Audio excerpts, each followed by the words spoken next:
Ready. Play. So I've just basically interrupted Shane as we were about to begin recording because we went off a sort of tangent very quickly regarding football or soccer, as many people around the world will know it. Because Shane recognized the T-shirt that I'm wearing and the club that I support, and quickly said, well, my leanings are very different, very much towards the blue half of Manchester. And very quickly, it sort of did get into data and tennis as well. So actually, I said to Shane, let's just stop this and click record, because this will be a nice beginning. And basically, I was just reminiscing over a particular season when the margins were so tight between Manchester United and Manchester City that one or two goals and data, therefore, of course, becomes relevant. And there was a particular match at Old Trafford in the October, which 7 months later was even more significant, given that the league was decided on goal difference. And I'm referencing a match that Manchester United lost 6-1, so a huge loss to Manchester City at Old Trafford. And really, if it wasn't for the dynamic of the game, they were 3-1 down towards the end of the match, chasing the game, and therefore attacking, much like a tennis player going for winners in a way, as they desperately try and claw their way back into a match, perhaps as it's slipping away. Whereas in football, which is different in tennis in most respects, with the exception of the end-of-year finals, the margin of defeat in tennis doesn't really matter. And most of the time in football, it doesn't. But on this occasion, it did, because 6 months later, after losing that match 6-1, and keep up at the back if you're not a football fan, that match became really significant. But then I said to Shane, the butterfly effect, et cetera. And then we got talking about tennis. And that match is that we talked about, and then, the butterfly effect, Shane, of course, when it comes to you and your job, I guess you have to sort of think about that retrospectively when you're having conversations, because, well, you can take over from here, as we were talking about. Yeah, and what I would say, just to the point about the football, it happened 6 months earlier. I think the teams would have planned for the new scenarios. So, okay, the goal difference is now this amount. This is what we need to do. So I think going back and changing a result 6 months earlier may not have altered the outcome, because the two teams would have focused on, I guess, what the situation was going into that last Premier League match, which I still jump on YouTube and watch that last 5 minutes. I do it less. Side by side. I can't help myself. Sorry. Yeah. No, I love watching that. So but going back to tennis, I think the same could be said. I know a number of people reached out and said, "Oh, what if this result had happened? Would that have been better for you or worse for you?" It's fun to look back maybe at the end of the tournament, as you said, retrospectively, but at the time you go in with a new opponent, or whoever the opponent is, and you plan for that opponent and you play that match. So I think it's nice to look at it later on, but in reality, you just have to move on.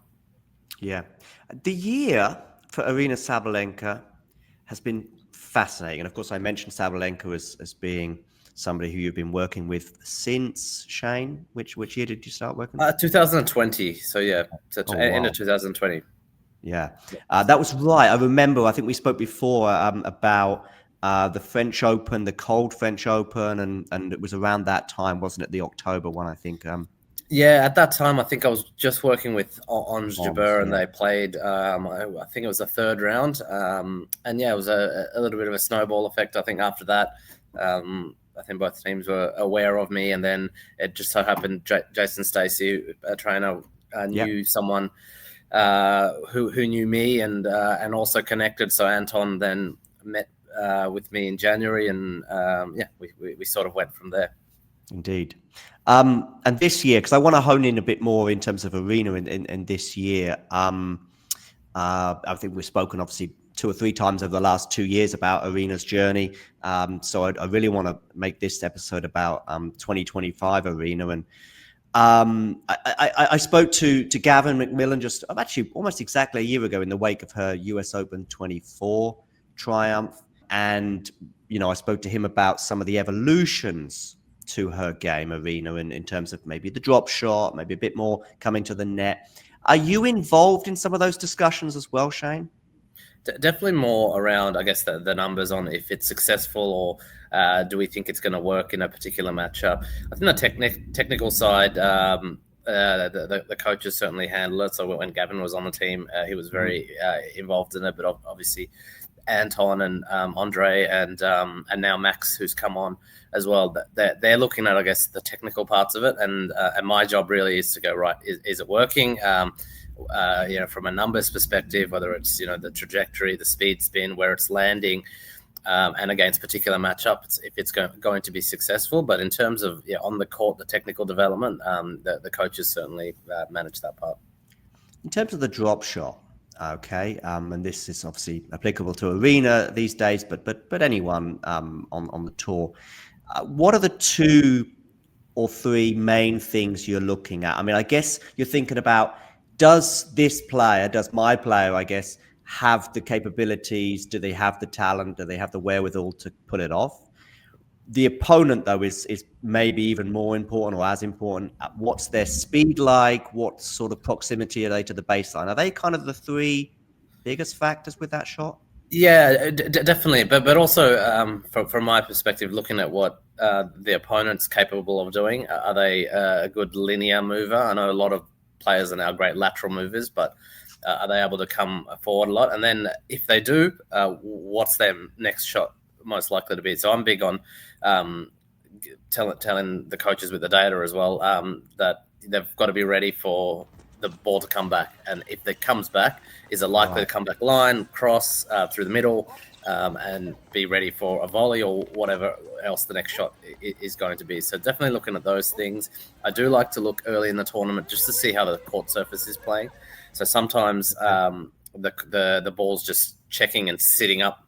And so for me, then the drop shot's got to be really perfect, and you almost have to have your opponent off the court before you play it. But then there's certain surfaces, usually grass is really good, clay on a wet day, where it just dies. So like you can play it and it doesn't have to be, that close to the net or that close to one of the lines. The ball will die. So it's an effective strategy. So having a look at all of those things, and then, obviously looking at, does your player have the skill set to execute, and from which parts of the court they can actually hit it. So there's a few things that we factor in. How was it at the US Open this year in terms of playing? Because actually, I mentioned how Aryna's game has certainly evolved in the last 12, 18 months quite a bit. And yet, this is a casual observation, Shane, so please tell me if the data is different. I don't recall that many drop shots from her, but that may be also because of the opponent she was playing, or my casual observation is wrong on this occasion. Yeah, look, the court, I think this year didn't play. I thought it was a fast court, but the ball was sort of traveled through the court, so a drop shot would sort of come in quickly to an opponent that's running to it, so they get to it. So for me, it maybe wasn't the same as I said, like if it was Wimbledon or Roland Garros, where she did play a lot of drop shots. So it's an old cliche, horses for courses. So that shot, I think, given the opponents, given the way the courts were playing, wasn't a useful strategy, but it is definitely something that the coaches want in her toolkit and are continuing to develop. So there will be events where we'll use it a bit more than others, I suspect. I'm going to go for a slight tangent and then come back to Sabalenka's 25 and some of the things. But what did you make of Jannik Sinner's post-match comments about, I would like to evolve my game, much like maybe even Carlos has himself in the other way around, to get closer to Carlos and maybe even beating Carlos more frequently. And even if it means losing to other, but did you take a lot of stock and interest in that? Did you agree with it? Because I think there's a few different theories. I mean, one theory, for example, that I wouldn't say I subscribe to 100%, Shane, is, but I would put some stock in it, is Yeah, but also if you play better on the day, and Yannick can play better, as we've seen so many occasions, I think that match could have been different, So if he had just made a few more points and just played. So anyway, tell me what you think. Yeah, I mean, it's an interesting comment, but I agree. I mean, there's no secret. That's his biggest rival at the moment. There might be others coming through like Fonseca and whatnot, but the reality is that's his biggest rival. That's the one that's in his way to the big glory prizes, the Masters 1000, the Slams. So I think he does need to evolve a little bit, but he almost just needs to look and see what Carlos did after Wimbledon. Took 15 days off, and the plan was, how do we beat Yannick? Trained specific patterns and tactics to be effective. I think from what I've heard is that he had game plan A, B, C. They were practicing all of that just for that matchup. So I think he needs to maybe look to what Carlos did and do something similar. I'm sure they'll have enough data on each other, given they've played a lot, and definitely he's got the game to do it. There's no question. What I would say is, going into this year's US Open, Carlos was playing incredibly. Like the level he was playing was the best I've seen him on hard courts. So it was better than when he won the 2022 event and some of his Masters 1000s on the hard court. So yeah, that was Carlos at his, I would say, close to his best. And Yannick was fluctuating a bit. There was a couple of matches during the tournament where he was unplayable, but then he looked vulnerable. Definitely against Shapovalov, he looked very vulnerable. He managed to turn around, and I think against Felix, I remember turning it on and watching in the third set, and I felt Felix was a better player at that moment, and just a couple of opportunities in the start of the third that could have, if Felix could have taken, it could have been a 5-set match. Felix could have won it. So I would say Yannick was not Yannick on the hard courts that we've seen in the last 18 months. So yeah, it was a little bit of both, and it culminated to I think what I felt was a straightforward. I know it was 4 sets, but I felt it was a pretty straightforward victory to Carlos. Yeah, the way he controlled it, other than one loose moment, I would say, in the start of the second. But I'm sure now Yannick will go and spend a bit of time. I know there's the indoor, the Asian swing and the indoor part left in the season, but pre-season I'm sure we'll be focusing on how to take down Carlos. I mean, those two guys are far enough away from the field that they can just go, I'm going to have 15 days where I'm just going to work on that. With the women's side, and so, again, I want to weave in the data here.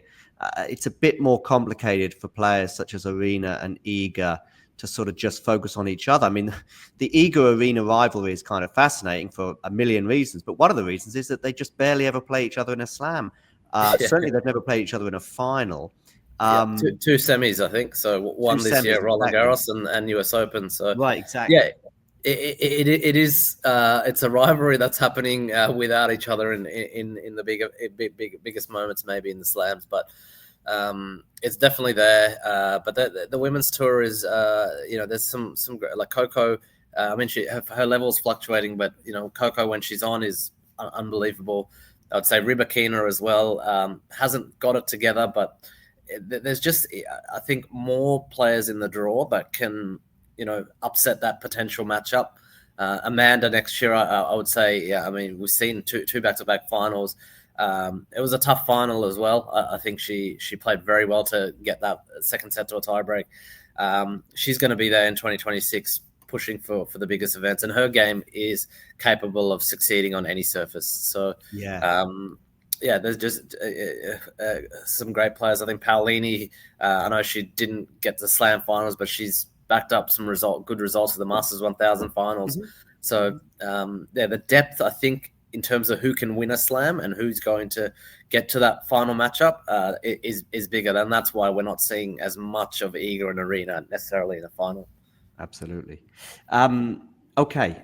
Arena's 2025, as I said, I think has been fascinating from start, and it's obviously not finished yet, but from start until now.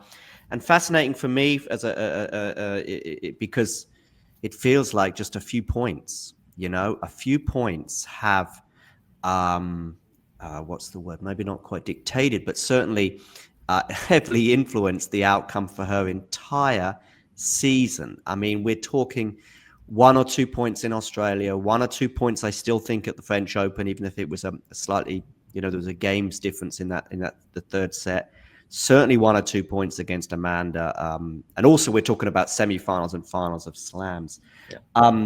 Do you, as a team and as a person, do you look at those points and those moments, or do you just think that, regarding the points that maybe Aryna lost in those crucial moments this year, was it a case of was there something in terms of the data you could read, or was it just that Madison played unbelievably well, or Aryna didn't quite play those games as well as she could? Definitely, we review it. We review the whole match, but then obviously the pressure points, the crucial moments, the deciding couple of games. I mean, that's my job to look at the data and just see what worked, what didn't work, and if we're in that situation again, what are the things we need to try and get Aryna across the line or be prepared for. Obviously, in those big events, we're also getting live data. So I'm also looking at, did I do my job well enough in those moments to communicate something, or did I, say too much and cloud it? So, looking at, I guess, not only what happened with Aryna, but what I was doing as well in the box and what the team had. Going back to Madison, I think she played unbelievable. That Australian Open, like the level of her. I would say that there are a couple of strokes that we honed in on because we thought it was a weakness, and it has been traditionally. And even after that, when we played her in Indian Wells, it was. But for those couple of matches towards the end of the Australian Open, it was unbelievable. So you have to take your hat off and go, she played too good. And similarly, Coco, I think the conditions were, very swirly, but she managed to, I think, after the initial 4 or 5 games, she clearly adapted her game to the conditions really well. And again, a couple of points, as you mentioned, I think it was 4-1, 40 love. Had Aryna taken that to 5-1, hypotheticals, we don't know what would happen, but I think the adapted really well, and that's a credit to her, and that's something we I don't know. I spoke to Anton, and I'm sure it was communicated within the team as well, like the adapting to the situation, environment, in terms of the crowd, but also the environment as in the actual conditions, and what she needs to do. So they're things we've looked at in the data. But yeah, 2025 has been a great year, and I think had we not won the US Open, I think it would have been a tough one, because I think across the season, so many events she had played, finals, Indian Wells. I can't remember a quarterfinal, like a worse result than a quarterfinal. So everything outside of the Middle East, that Middle East section, I think. Yes, actually, to Towson. Yeah, that's right. But everything else was just. I mean, also there was a quarterfinal, I think, in Cincinnati. Cincy, it was Rubikina. But everything else was semis and finals. And Shane, 1 or 2 points. I mean, Mira Andreeva, final of Indian Wells, is probably long forgotten in many people's. I don't know about yours or Aryna's, but I mean, she was kind of in control of that at times. Yeah. I mean, and that's again a player next year that's going to again get better. I think she's kind of lost a bit of steam, which is understandable. She's still very, very young, and she had an amazing block at the start of the year. So I'm expecting her to go to the next level. The players like Victoria and Bocco coming through. So the women's field is very, very strong. So again, going back to 2025, I think it's I feel a bit of justice that Aryna did win the US Open, because she, for me, has been the best player all year. And to not have a slam next to her name would have been a tough one to swallow. I think it probably helps, Shane, that it's in a way. I mean, there might be another slam that she's desperate to win. I understand that might be missing from her CV, but in a way, it kind of helps in a way that it's at the end of the season, that it's finished on the Grand Slam season. Anyway, it's finished on this high. Imagine maybe winning in Australia would have been obviously phenomenal, but right now you'd be looking at the other 3 slams. If they'd finished in that sort of manner, you'd be going, it's recency bias. Yeah, we all do it. I do it as well. I've got to check myself, but you're right. Yeah, the order of it could have made a difference to the mindset, definitely. Shane, which of the 3 do you think are the 3 Grand Slams that didn't quite go Aryna's way? Which one do you think hurts the most?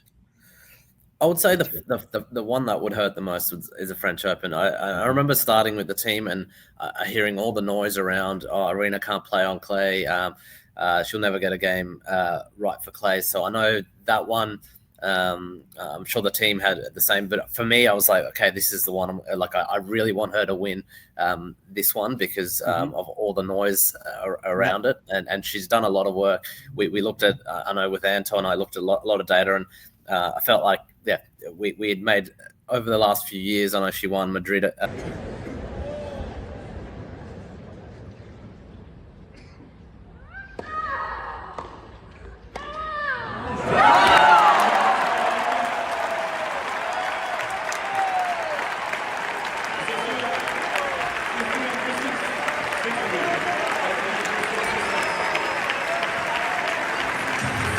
Even from that point, she'd made good strides on the clay, and she was playing well again. And she went through Iga as well. I would say in that Roland Garros, the field she went through Amanda, who's a tricky matchup.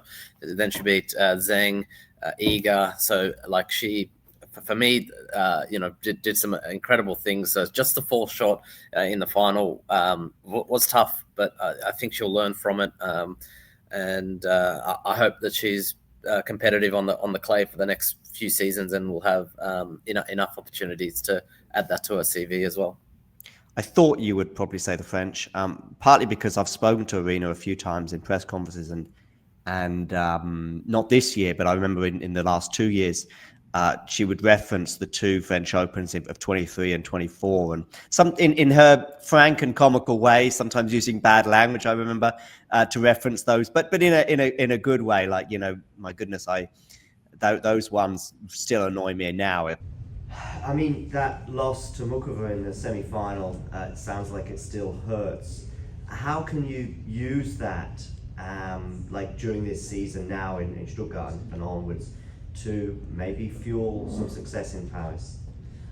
Well, I think if I make it to the same stage of the tournament and I'm gonna stay there on 5-2 30 live, I'm gonna stay there thinking like, no fucking chance I'm gonna do this. I'm sorry, there's no way I can say it differently, but this is exactly how I'm gonna stay there thinking that no, not this time.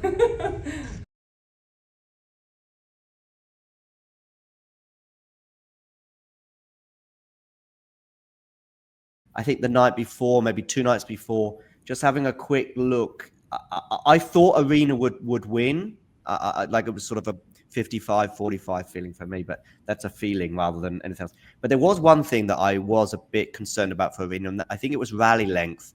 I was looking at some of the rally length data. Was that something as well that you thought was important, or am I barking up the wrong tree there? Look, definitely looking at it, but the matchup it dictates that a little bit. So we knew, Coco's an unbelievable athlete, covers the court a lot, and she's someone that can go from, if she wants to be ultra aggressive, to super defensive and play counter punching. So I think in the conditions in the end, she made the clear choice that she was going to try and absorb as much of what Aryna's putting out, and then be the last one standing in the rally. So I mean, we definitely look at it. We try and still focus on Aryna's strengths and maximizing how we can get the game played in a strength zone. But Aryna's rally tolerance is a lot better than a lot of people think. I think she's very capable in the longer rallies, but of course against certain matchups, she's got to do some things quicker, I would say. Yeah. And she knew that in that third set. Well, she knew it anyway, but I mean, that third set sort of became even more kind of obvious, as I think she was trying to hit winners as early as possible, no? Yeah, and what I want to say on that third set is I think people forget she actually had break points to get that back on serve right at the end as well. So again, a couple of points, and it was a match where those little things mattered a lot. But it's kind of done, and we'll certainly we looked at it at the time, and certainly if we have to play a similar match or similar with Coco or in the French Open, we'll look to use the learnings from the match and the data. But it's a tough one still. When we see you occasionally on the TV in the box, we see pretty much normally we're seeing you at certain junctures of the match. Of course, when the match concludes in particular, but also certain other moments when and I see you with the iPad quite a bit. First of all, what are you looking at specifically on the iPad? And secondly, you did mention some of these conversations that you may have with Anton, the principal coach of Aryna for the last few years. How, because we don't see you talking to him, because normally we're not seeing you like in these moments, but how often in a match might you speak to him? Once, twice, 10 times, never, or does it very much depend on the encounter? Yeah, it really depends on the match and the juncture of the match as well. What I'm going back to your first question, what I'm looking at. So a lot of these the live data, the four slams do it slightly differently. They have slightly different user interface, but essentially they'll have something on the serve, something on the return, the ground strokes, and just overall all stats. My job, I would say, is to look at all of them and continuously look at it, just because you might get 10 seconds with a coach where they ask a question, and I don't want to be spending that time to try and find the answer. I want to know it. So I'm constantly looking at it and just going, okay, the number's this now. Okay, in the first 3 games she served body, but now in the last 2 games she's serving tee. That's my job, to just be ready for the 10 seconds that question might come. Mm-hmm. The other times when I see a red flag or I see something that's working incredibly well, I might try and let the coach know about that. We also try and time our conversation, so it's maybe the game before or going into the change of ends when Aryna's going to come onto our side, because that's when Anton can actually communicate it. So just to be mindful, like there's no point me telling something which in 3 games is when Aryna's going to get that message. So it's it's just timing in that sense. I'm actually depending on who's in the team at the time in the box. Previously it was Gavin. This time around I was next to Max. So Max and I actually spoke a lot during the match. Just can you just tell us who Max is, by the way? Max Murney, sorry. So he joined Aryna's team, started the US swing. Amazing tennis player. Taking over from Gavin pretty much in that sort of role, or is it slightly different? I think a different role. I think he's more definitely the front half of the game, the volleys. Max is known for amazing ability there and coaching, but he's almost like a secondary coach, helping Anton. Not purely the stroke mechanics. He was someone I was next to, and we spoke a lot during the match, and even when sometimes they're speaking in Belarusian. So I was going to ask you about the language, because obviously, where's Max from? Sorry, he's Belarus. Oh, Max is from Belarus. Yeah. So now we've got, and obviously, Gavin's no longer in the team as a native English speaker. You've got yourself. I'm guessing you don't speak Russian or no, I don't. So, I've actually picked up a few words, but some curse words. I imagine. So it was really good actually having him next to me, because then I could, if Anton said something, I could go, "Oh, what was that?" And then it would trigger me to look at other things in the data. So it was actually really helpful having him there. And then he would ask certain questions around how many times she's gone there first there. So he communicated a lot with Anton. So I think there was some communication directly with me and Anton, and then some communication with me and Max, which Max communicated with Anton, and occasionally Andre, who's a hitting partner, but also another coach in the team. He would he had a tablet as well for the semi-final and final, but we would have a chat on certain things we were seeing. So it's getting a bit more like a basketball, football, where you've got everyone's got some computers behind, and there's some conversation before it gets to the head coach. So I really enjoyed the setup this year. Yeah, right. What about this US Open run? Oh no, I'll tell you what I want to say. Before we get into that, it just Is there a match, Shane, that you look back on that you think maybe this year or another year, but if it was this year, even better, that you think, yeah, I think that this either pre-match or even mid-match data information really helped, my player win the match? Yeah, I would say, I mean, got the very first Australian Open, I think the Rubikina match, I felt like that. Okay. There were some things in the data that we were able to use and adapt. I do think at various, certainly the Pegula match in the semi this year, Okay. Jessica was playing unbelievably. And it was just Aryna just had to hold serve. So just looking at, I guess, where we were having success and trying to continue to do it helped, given Jessica only lost four points on serve in the third set. So it was really critical that while her serve was untouchable and we really couldn't get the return game firing, that Aryna was able to do the job on serve. But yeah, there's been a few matches. Another client, I remember Emma Ruusuvuori, Tsitsipas at Wimbledon. There are a few things that we saw in the data just to help him get over the line against Stefanos.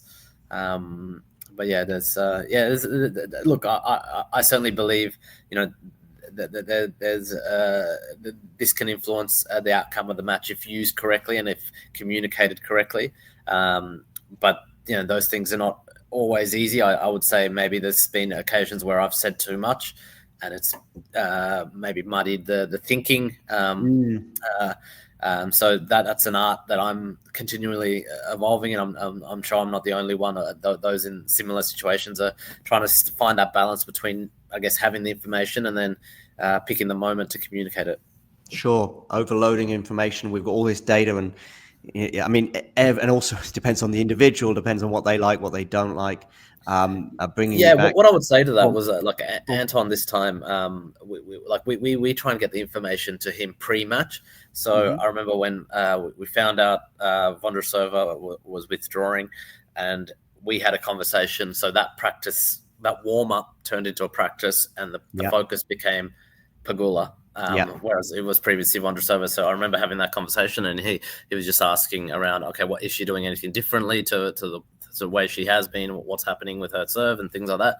And then that practice session became about her, and they practice the patterns that are relevant to that matchup. So a lot of this has to happen on the practice court. But there are a few little things that you can influence in the match, and generally it's a serve or return position, maybe where you're directing most of your strokes, but you still want to have done most of the work in the practice session. How, therefore, actually, this is a good little thing, how, therefore, relevant to Aryna's success at the US Open maybe was even that withdrawal of Vondrousova? First of all, you've got a very dangerous opponent now not in the way. But also, as you say, now we can just spend a little bit more time on the Pegula matchup. I mean, it can go both ways. I know, Shane, that certain players like the reps, and if you don't have a lot of time on court, that can help. But yeah, there was 2 points there that may well have assisted her in winning the title. Potentially, I think I've seen situations where the rest has been really helpful, but then there's underloading as well. So players have gone rusty, and I felt that particularly the return part of the game wasn't as clean as it was in the previous rounds, and that's just, I guess, not facing serve, in a pressure environment. So she lost a little bit of that with Pegula. I would say that was maybe the worst returning performance in the tournament for her. So yeah, I think, but yeah, of course, the extra rest would help, and having a little bit of extra time to focus on the opponent does help. But it's one of those hypotheticals where you're not entirely sure. I can say that she wanted to play the match. Being a competitor, she was. I know the team was saying she was a little bit annoyed that she didn't get to play the match. Which, again, I love that about her. She would rather play and win that match as opposed to getting a withdrawal. I mean, I looked at her draw, and I'm sure you do this. I don't know if Aryna does. Actually, does Aryna look at her draws much? I think. Look, I'm sure she does, but I think she's the cliche one match at a time. It's probably more me looking ahead and trying to work out. Okay, who do we need to? Were you thinking like me, Towson and Rebecca? Because that's what I had in my head from this. Like we do a show which is an immediate reaction to the draw, which can sometimes be good and sometimes we get things wrong and we don't. I don't mean in terms of predicting outcomes because they are very difficult, but sometimes we miss things and it's like 2 days later you look at the draw. Oh my goodness me, I didn't see Ostapenko in the path of Iga. That's a classic one, of course, or something like that. I mean, it wasn't the case, but I remember very quickly seeing Towson fourth round and Rebecca in a quarterfinal. I don't know if you think about these things much as a data analyst. Yeah, look, I definitely saw it, and definitely it prompted me to go and check with my team about, okay, have we got all the vision and the data that we need for these players, because they're coming up and they're players where I always say, okay, how much do we need to deviate from our normal game? And sometimes even if the other player's strength is X and Y and weaknesses are that, we go, we don't really need to change anything because whatever they put in front of us, we believe we've got the game to do it.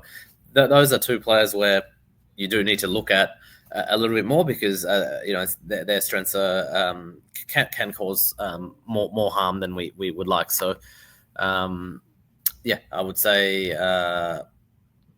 had a look. Was surprised at some of the results, but then you saw Emma Raducanu in that section, and there was some other big names in that section that could have interrupted that matchup as well. So we didn't want to pay too much attention, but definitely knew that they were around. We know about your collaborations with Emil and Ons in the past, Shane. Who are you working with as well right now, or who are you working with at the moment? Yeah, so we have licenses being bought by the Japanese federation, so the women's side. So they use us for they get access to our app, and basically they can do their own scouting, reviews, watch vision, make notes, and it's a bit of a self-service model. And we've got a number of coaches that have subscribed to that. So previously, actually last year, Barbora Krejcikova's team at the time, Pavel Motel, they had used that as well. We're working with we're supporting an agency called Edge International. So they work with a number of players, and they basically have access to our dashboards and app and tools as well. We did a little bit of a trial and hoping to continue with Victoria Mboko. So we supported her a little bit during the French Open. So doing sort of trial scouting reports, similarly in Montreal, and the first round here at the US Open. So hopefully in the next couple of weeks we work out some arrangement with them as well. But yeah, there are a few other players as well that we have NDAs with, so I can't really disclose too much. But there's about 12 that we work with. Got it. But bearing in mind, Lana Fernandez is probably the other one that I can say. And the interesting part of that was, so she's got an analyst from my team, Clemence Wagner, that was working with them during the US Open, and she played Aryna obviously in the third round, and we were both in opposite player boxes. So it was actually really cool to chat with him after and go, hey, did you notice that was happening? And he was like, yes. So we changed this. And then I was like, okay, we noticed you changed that, so we changed this. So it was pretty cool to have a chat after and a beer just to debrief. Can you be 100% frank? I mean, you're both working for the same organization. I mean, it's your organization, right, Shane? I mean, is that yes? Yeah, exactly. It's my organization, and he's an employee in it. Look, we pride ourselves on doing that for our clients. So for a long time, I had to do that with Ons and Aryna, and I was the prime analyst. So we do it. He's they were more complicated in a way because you were the prime analyst for both. So in a way, you don't sit in anyone's box when they play each other, right? I guess exactly. Or in Wimbledon, I sat in the middle, looking like a. Not clapping and looking depressed the whole match. But in this situation, we were Clemence was in that box and I was in arenas. I'd like to think we can be objective. Obviously, they're both paying clients, and obviously Aryna's been with us longer, but for me, I would like to think Clemens has really wanted to win that and was doing his utmost during that match to make that happen for Layla's team, and likewise, I was doing that for Aryna's team. At the end of it, it's sad when one of your clients is knocked out, but it's just the draw. So we'll have hopefully many opportunities for Layla to continue at the rankings. And I was really proud of how she played in that match. She played incredible, and if she can maintain the level she has from Washington and the US Open, I think she's going to finish the year very strong. But am I right in, obviously with Emil's and Ans's absences from the tour lately? I know Emil's back on the tour now, but you know what I mean. Is it pretty much just Aryna right now in terms of your presence in the box? Albeit you're giving data and you have subscriptions and clients, of course, from elsewhere on the tour, but it's just right now Aryna, right? In terms of I've tried to take a step back and build the team out so that there's other analysts that will do a bit more in the box than I will. Have there been other people from DDSA in her box this year? Not in Aryna, sorry. In the other players so any new client that we've picked up, I've tried to be distant from that and put an analyst in that team, because my intention's to not be, I guess, doing that side of it so much. Maybe doing one client a year, but I want to focus on growing the business, the strategy of it. Obviously, the partnerships and the federations and academies are something I want to really focus on.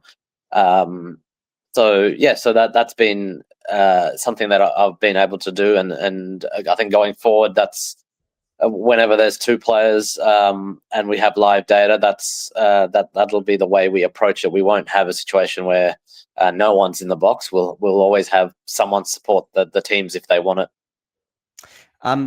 Did you pick up on the comments that Rafa Nadal made about 3 or 4 months ago? I think it was in a podcast with Andy Roddick. Because for me, as a tennis fan, actually, I found the most interesting was how he talked about the matchups with Roger and Novak. And of course, teams historically have been much, much smaller. So I'm getting the impression from that interview. You know what I mean when he talks about, the high, the high bouncing backhand for Roger was an obvious go-to. He also mentioned Novak, and I'll come to that in a moment. But of course, I'm guessing he's working this out. And tennis players, we can work it out. I say we, I mean, I'm an amateur, but they can work out these things as well from patterns of play. You obviously give these players nowadays a head start, basically, with this. Yeah. And so they don't have to take 2 or 3 losses before they figure it out. But did you, I thought it was particularly interesting because we knew the Roger one. And the one thing he just said about Novak is, basically, and we also kind of knew this as well, it was about who played better on the day.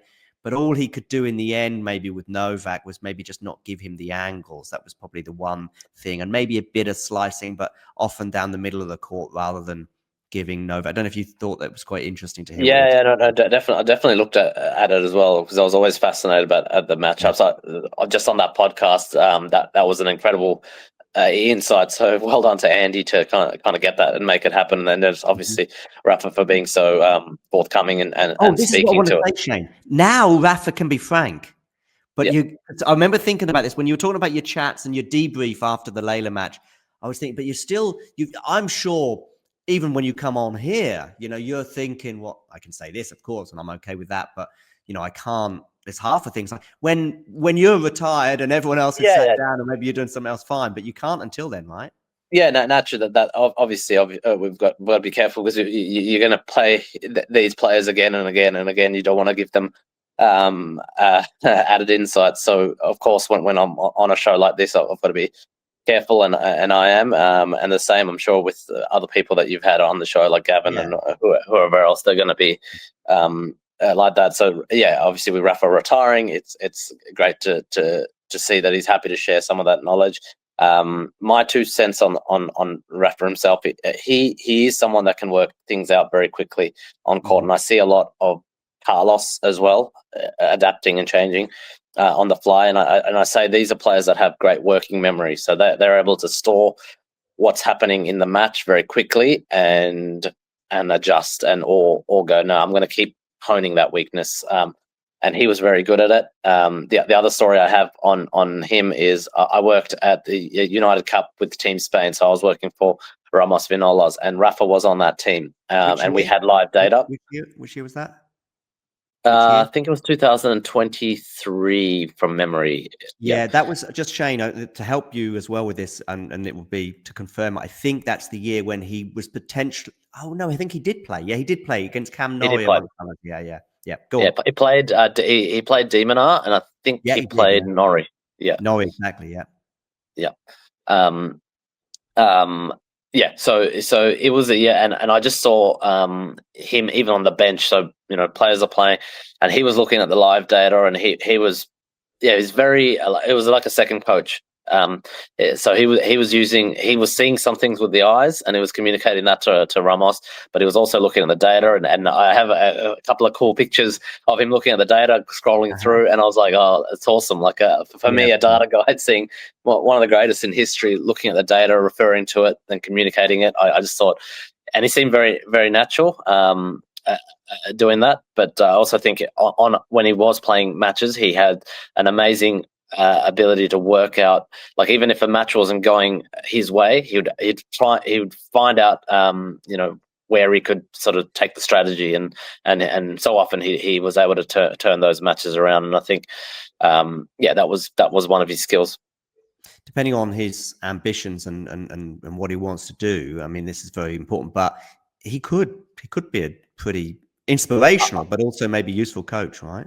I think he would be a very good coach. I think whoever had him would be held to some very high standards. So may not be for everyone, but I think he has a fantastic knowledge of the game. And I think he was someone, and he would say himself.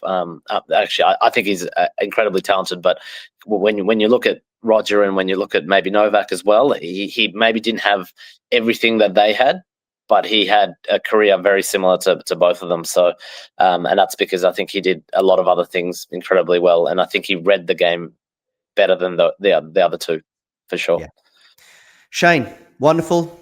We've had you on 2, 3, 4 times over the last couple of years, following the ups and downs of some of your players, but in particular since the beginning of 23 with Aryna, and we will continue to watch you in the box and getting the funny grief that occasionally you guys get at the end of the slam when Aryna's going on, when she's finishing the runner-up with the runner-up plate, or on this occasion, obviously had a happy ending in New York, and we'll keep an eye on you and that iPad for sure. Thanks. Great to be back on, and hopefully we come on next year with a few nice victories as well.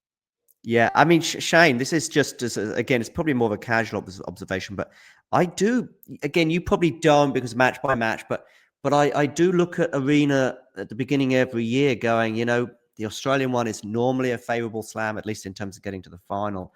And then it's like, if I used to look at this with Rafa, Roger, and Novak as well, looking at this I mean, what I've said a few times on the show this year is she was just a few points away from having, I think, and I've had people disagree with me in terms of some of Serena's years, but she was a few points away from having at least a Serena-esque year, or even the best year since Graf in 88. And she's the one player. Iga, of course, is the biggest rival, and you could make a case for her too. But those two, but I think Aryna in particular is so close to having a legendary year, and she was close to it this year.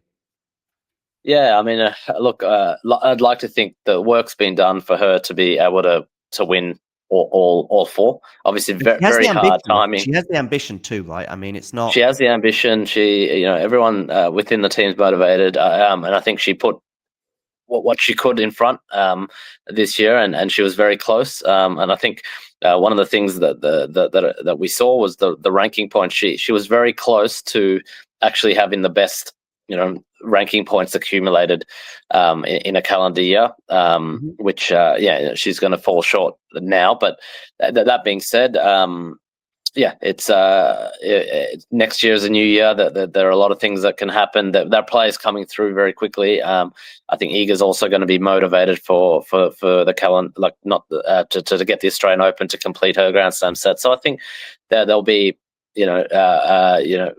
some big challenges next year. But I also believe I think Aryna's going to put she'll celebrate this win, and then she'll finish the year as best as she can, and then the preseason will focus a lot, and hopefully we put her in those positions again, and she's able to get the win.